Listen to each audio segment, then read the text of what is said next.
Turning to the 2020 presidential race, where the Democratic presidential field continues to grow. And while more candidates are likely to join the already crowded field, many hopefuls are already voicing support for more progressive policies than in previous presidential campaign cycles. So what does it mean for the chances against President Trump? In a Washington Post article, columnist Henry Olsen writes, judging by the mix of Democratic candidates vying to take on President Trump in 2020, there's clearly an appetite among some on the left to put forward a more progressive campaign to take the White House. But doing so would help one person in particular, Trump. Henry Olsen joins me now. Henry, thank you very much for coming on. I want to ask you, what brought you to this conclusion that progressive candidates would help Trump? Well, there's three recent polls from the Emerson College polling that asks the same set of questions. And in each state, they find the same thing, that the more progressive the candidate, the better Trump does. So that Kamala Harris does much worse in a test ballot matchup than Joe Biden, with Bernie Sanders in the middle. And that suggests that people are looking at ideology as much as they're looking at pro versus anti-Trump. 595. Henry, that's the number of days we have until Election Day. How much do you think that the issues brought up now at this point will actually factor in at that point in the general election?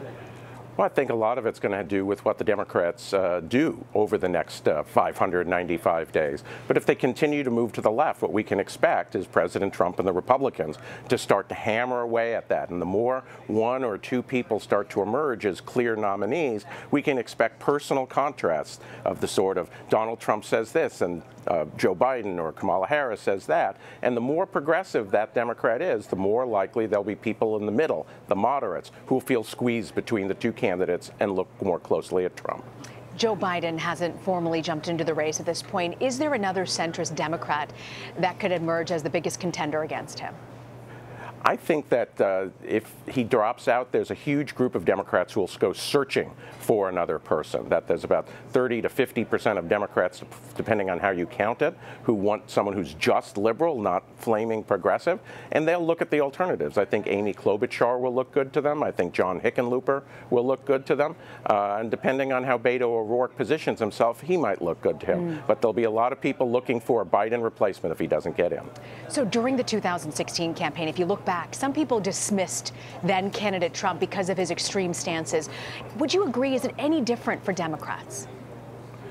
I think Americans want somebody who offers reasonable change, but change within a particular set of ranges.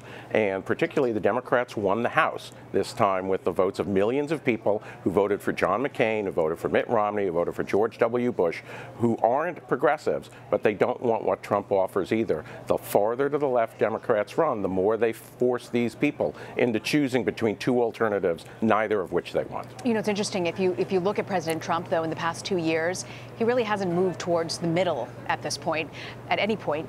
Do you think that as you head to the general election, will he just stick closely to his base, or do you see him moving towards the center at any point? You know, he should move to the center. His State of the Union address was something that did move to the center, and you saw a bounce in his publicity ratings then and job approval ratings. But he's never shown an inclination to do it over time. Every time he starts to make that move, he wheels back to his base. And the more he wheels back to his base only, the greater chance he has of giving the Democrats, who's a more moderate, a chance to beat him. So many people talking about Howard Schultz and about him weighing in on an independent bid as a centrist. How would he impact the race?